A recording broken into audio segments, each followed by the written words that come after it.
My Polar Cafe curry puffs. What a sad excuse for a curry puff. Look at that crap.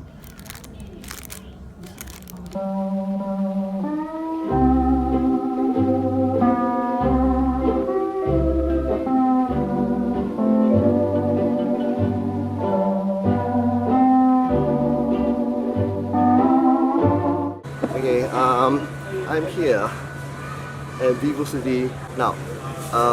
Before I actually go into the review proper, okay, I need to give you kind of like a disclaimer. I'm here to review a Peranakan restaurant, which is this one over here. It's called Peramakan. So to find Peranakan food is getting pretty hard, and to find a good one is even harder. Peranakan restaurants also tend to be costlier than Malay nasi padang because the food is all found in restaurants. Which is why to find Peranakan food in a food court or hawker center is like the rarest thing of all.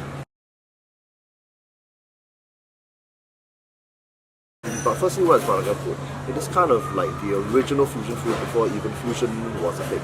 It's a mix between Malay and Chinese cuisines, and it's all because hundreds of years ago, the Chinese immigrants came down from China and they married local women and they formed their own communities, their own culture, their own food, and there we have, we got Peranakan food. But here's the important thing to point out. I'm Peranakan.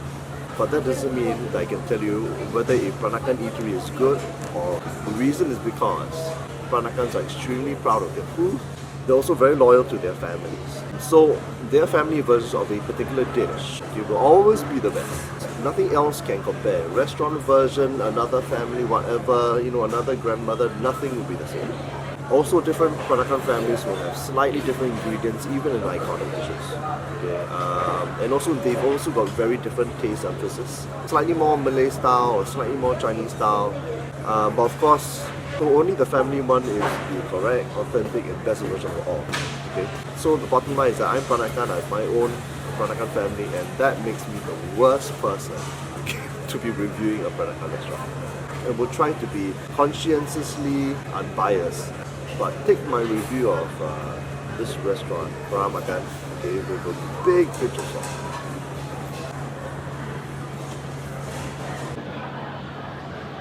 Hi. 你要吃饭哈？对。 OK。OK，谢谢。a bit 啦哈。A bit more. This one. Gravy. One fish.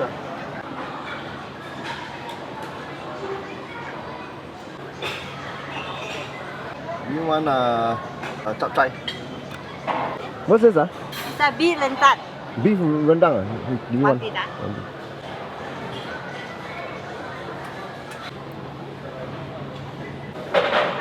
Terong. Let's see, what do we have? What's that? This is over here? Tofu. Some kacang botol. Second one. Oh, ayam bakla. Okay. Okay, you put the nut inside here lah. I see, got it. Yeah, enough. Enough? Yeah.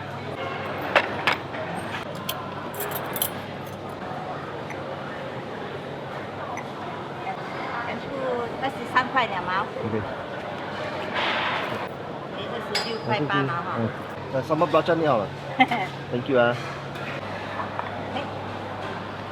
One day I walked along a moonlit island shore, and soon I heard a song I'd never heard before. I said, who can... Peranakan food. Okay, let's try this. Sambal chili, cannot forget. Sambal belacan, sorry. This food court stall was opened by Peramakan, opened back in September 2016. They actually have a proper restaurant at Keppel Club, also called Peramakan. Generally considered to be one of the top 5 places to go to for authentic and good Peranakan food, whatever that is. Okay, let's see. I picked all the iconic dishes here.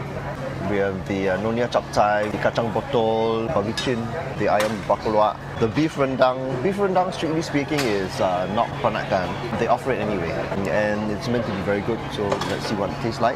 The sambal terong, which is the brinjal, and you have the asam fish. Let's go for the one which cannot fail, the babi chin.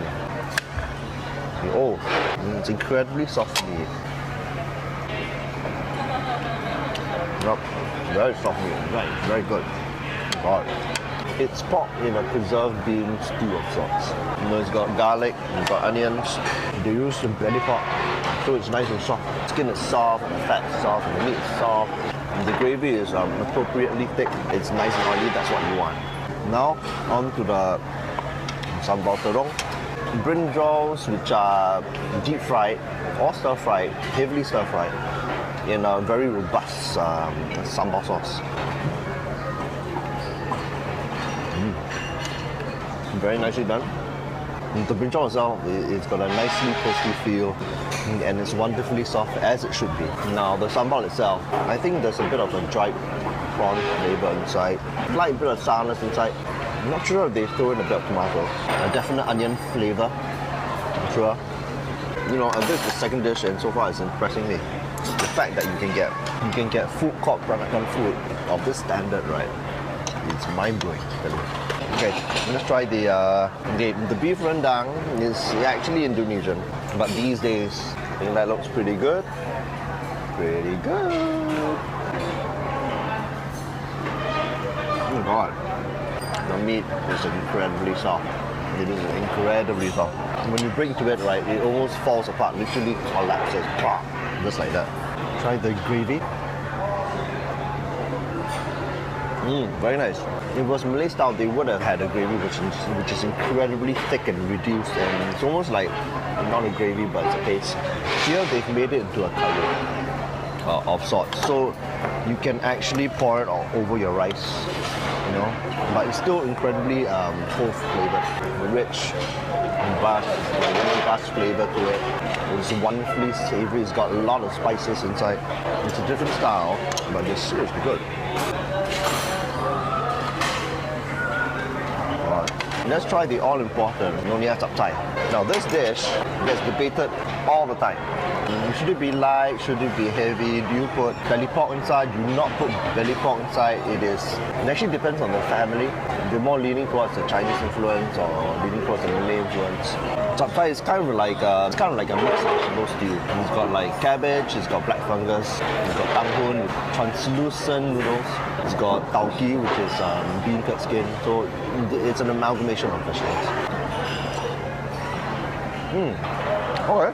It's got a nice flavor going throughout it.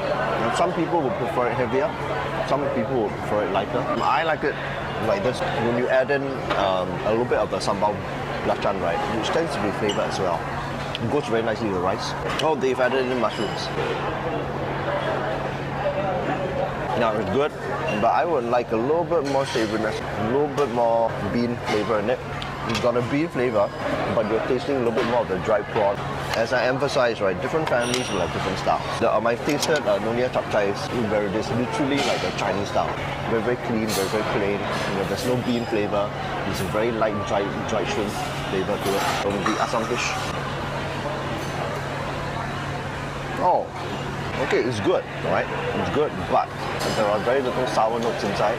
The dish of asam fish, right, it's obviously fish of some sort, and they put some sort of chili, some sort of sour fruit inside, fish stock, and other spices, and it basically comes out like this. Very nice. Wow, the fish is incredibly fresh. And the thing about asam fish is that because it's been boiled and then it stays in the pot for so long, right, it tends to overcook. The fish here, probably because it is just been done right, it's got this fresh feeling to it, and it's not overcooked. This is very good. Okay. This is one of the nicest dishes here. And it's almost like a very rich fish flavor to it. And the gravy has got a nice balance of, it's got a nice fish flavor to it. It's mildly spicy. It's not too tangy. There's a bit of tang, but it's not too tangy. It's kind of like a prominent taste of the herbs and spices. I think you can taste some lemon leaf inside as well. One reason to actually come here is that you can get the kacang boto, which is a very unusual vegetable which you can hardly get outside of Southeast Asia. Even in Singapore, right, it is very hard to get this. You know, you can get it in Malay restaurants, but only the really hardcore, serving the Malay community. So you probably won't find it in the heartlands. You probably will find it in like Malay enclaves, like Geylang Serai or Kampong Glam. So kacang boto, it is basically a four-cornered vegetable. It's almost got like a star shape to it.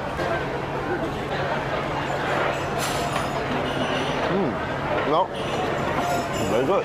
Appropriately crunchy. It's got a hint of dried shrimp flavor as well. Chili is light. It's rather plain fried, so it doesn't have too much flavor, which is good and bad. I've been to places where they put a very heavy chili and dried shrimp flavor to it, to the point where you don't actually taste the vegetables. Here, you do taste the vegetables. I would have preferred a little bit more salt inside. There's a very clean taste of the vegetables here. And now for the main highlight, which is the ayam buah keluak. If you've even heard of Peranakan food, the ayam buah keluak is what you automatically order when you step inside a Peranakan restaurant. Buah keluak is basically a black nut. And it's got a very unusual taste. It's almost got like a very earthy, nutty taste to it. Eaten on its own, right, you can't eat too much of it because it is actually naturally poisonous. But because they've actually soaked it and they've washed it away for like many days, the ones you get in Singapore, they've actually been pre-washed and pre-soaked such that none of the poison is actually inside. As a side bit of info, it's actually the same poison which was used to gas the Jews back in World War II. Unfortunately, they don't actually give you the nut. So they've done it what is known as Rawan style. Rawan is kind of like a Malay curry, which is made with keluak. That they add the nut into the gravy, the curry, so that it's a bit easier to actually eat. Let's taste the gravy. Nut. In fact, wow, it's got a lovely taste of the keluak inside the gravy itself. This is best eaten with rice. Very nice here. See this?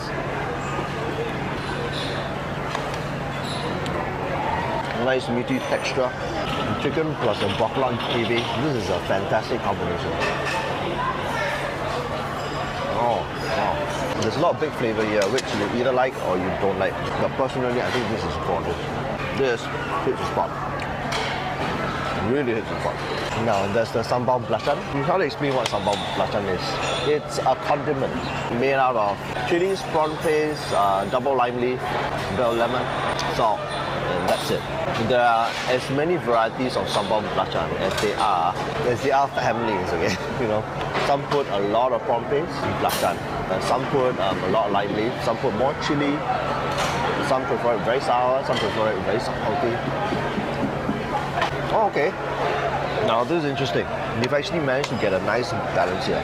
Just on the first taste, you can taste the spiciness, you can taste the prawn paste, the lime leaf. You can taste the chili, but that's probably the one which has been pushed to the back. And there's not a lot of sourness inside. And it will go well with anything here. It would actually go well with all the lighter dishes I told you about. The kacang boto and the chapchai. Okay, so far the hits for me over here, right, sambal belacan is good. The chicken buah keluak is good. The beef rendang is good. Even though it's not a Peranakan dish, never mind, it's okay. The barbecue is good. The fish is good, but it's a dish which some people like, some people won't like. But the fish is incredibly fresh. The chapchai is nice, but again, it actually depends whether you like a stronger flavor or not. And the kacang botol as well. These three dishes, the kacang botol, the chapchai, and the fish, right, they're on the lighter side. So which some people will either like or not. The sambal belacan is killer, and sambal brinjal is very, very good. It has a sheen of sweetness in it. So either some people will like it or some people don't like it. It actually really depends. So I hope that you enjoyed this episode of Greg's Big Eats, where I eat through the whole of Singapore. If you like what I do, give a like, subscribe, and I'll see you in the next one. Bye-bye. Mamula moon, shine high above the southern sea, and like my love, safe home again to me. We said goodbye beside the blue lagoon. Alone am I